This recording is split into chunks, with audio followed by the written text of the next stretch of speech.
أعوذ بالله من الشيطان الرجيم بسم الله الرحمن الرحيم Allahumma salli ala sayyidina Muhammad wa ala sayyidina Muhammad. InsyaAllah pagi ini kita dengar hadis Nabi SAW di dalam bab ikhlas, yakni dalam bab menyempurnakan perintah Allah SWT semata-mata untuk keredaannya. Masya Allah. Allahumma salli ala sayyidina Muhammad.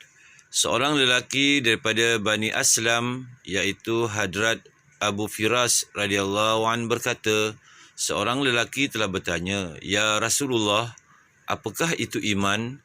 Baginda SAW menjawab, "Ikhlas." Masya Allah. Hadis riwayat Baihaqi.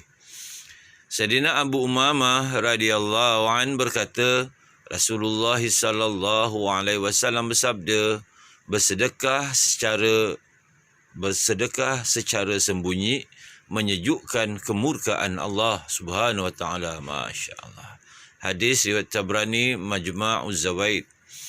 Sayyidina Abu Dzar radhiyallahu an berkata, ada orang bertanya kepada Nabi SAW, apakah pendapat tuan dalam masalah ini? Seseorang yang melakukan amalan yang baik, maka orang ramai memujinya atas amalannya itu. Yakni, apakah dia akan mendapat ganjaran atas amalannya itu, dan adakah pujian orang terhadapnya itu termasuk dalam menunjuk-nunjuk? Baginda SAW bersabda, itu ialah berita gembira yang disegerakan untuk orang mukmin. Masya Allah. Masya Allah. Hadis riwayat Muslim. Keterangan, maksud hadis di atas ialah berita gembira yang sebenar ialah berita yang akan didapati di akhirat.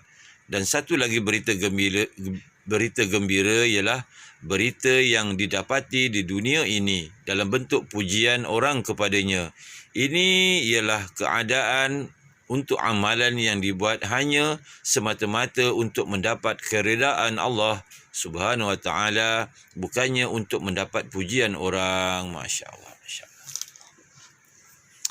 Sayyidina Aisyah radhiyallahu anha, isteri Nabi sallallahu alaihi wasallam berkata, saya telah bertanya kepada Rasulullah sallallahu alaihi wasallam tentang ayat ini. A'udzubillahi minasyaitonirrajim.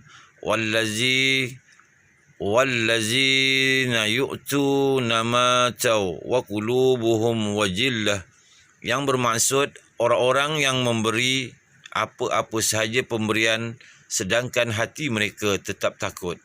Adakah mereka ini orang-orang yang meminum arak dan mencuri? Yakni, adakah ketakutan mereka itu kerana mereka telah melakukan dosa?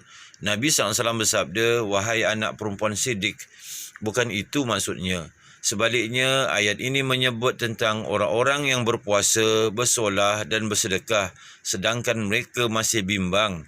Amalan baik mereka itu tidak diterima, yakni kerana ada apa-apa kekurangan. Ulaika yusari'una fil khairat wa hum laha sabiqun. Inilah orang yang bersegera melakukan kebaikan dan merekalah orang yang mendahului dalam melakukan amalan baik. Hadis riwayat Tirmizi. Masya Allah.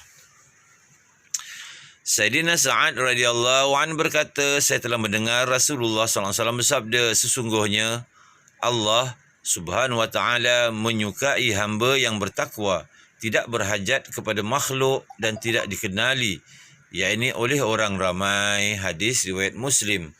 Sayyidina Abu Sa'id Khudri radhiyallahu an berkata, Rasulullah sallallahu alaihi wasallam bersabda, sekiranya seseorang melakukan apa-apa amalan dalam sebiji batu besar yang tidak ada sebarang pintu dan tidak ada sebarang lubang, amalan itu tetap akan zahir kepada manusia, tidak kira sama ada amalan itu baik atau buruk. Masya Allah. Hadis riwayat Baihaqi. Keterangan, semua bentuk amalan pasti akan terzahir sendiri kepada orang ramai. Oleh itu, apakah faedahnya seseorang itu berniat untuk menunjuk-nunjuk, yakni riak, dalam melakukan amalan? Dan apakah faedah seorang itu fasik, yakni pendosa, menyembunyikan amalan keburukannya? Berita kedua-dua bentuk amalan itu pasti akan diketahui umum. Masya Allah. Terjemahan daripada Turjuman As-Sunnah. Sayyidina Ma'an bin Yazid radhiyallahu an berkata, ayah saya yakni Sayyidina Yazid radhiyallahu an telah mengeluarkan beberapa keping dinar untuk disedekahkan dan beliau telah meletakkan dinar-dinar itu di sisi seorang lelaki di masjid, yakni supaya lelaki itu memberikan kepada siapa saja yang memerlukan. Saya telah datang ke masjid, yakni dan saya ialah antara orang yang memerlukan. Lalu saya telah mengambil dinar-dinar itu daripada lelaki tersebut dan membawanya pulang ke rumah. Ayah saya berkata, demi Allah, saya tidak berniat untuk memberikan kepada kamu. Lalu saya telah membawa ayah saya berjumpa Nabi SAW dan membentangkan masalah ini. Baginda SAW bersabda, wahai Yazid, kamu telah mendapat pahala sedekah yang kamu telah niatkan. Dan wahai Ma'an, apa-apa yang kamu ambil telah menjadi milik kamu dan kamu boleh menggunakannya. Masya Allah. Hadis riwayat Bukhari. Hadrat Ta'us radhiyallahu an berkata bahawa seorang lelaki telah berkata, ya Rasulullah, saya berdiri untuk melakukan apa-apa amalan baik dan niat saya hanyalah untuk mendapat keredaan Allah Subhanahu wa taala, dan pada masa yang sama hati saya ingin supaya orang ramai nampak amalan saya itu. Mendengarkan soalan itu, Baginda SAW hanya mendiamkan diri sehinggalah ayat ini turun. Maksudnya yang bermaksud sesiapa yang ingin bertemu dengan Tuhannya, yakni ingin dikasihi olehnya, maka hendaklah dia terus melakukan amalan soleh dan janganlah dia menyekutukan sesiapa dengan Tuhannya itu dalam ibadatnya. Masya Allah. Suratul Al-Kahfi ayat 110, Tafsir Ibnu Kathir. Keterangan, syirik yang dilarang dalam ayat ini ialah riak. Di samping itu, dilarang juga seseorang melakukan sesuatu amalan semata-mata kerana Allah SWT, tetapi bersama itu terselit apa-apa keinginan nafsu. Kerana hal itu pun satu bentuk syirik kafi, yakni syirik yang tersembunyi yang akan menyebabkan amalan seseorang menjadi sia-sia. Masya Allah. Tafsir Ibnu Kathir.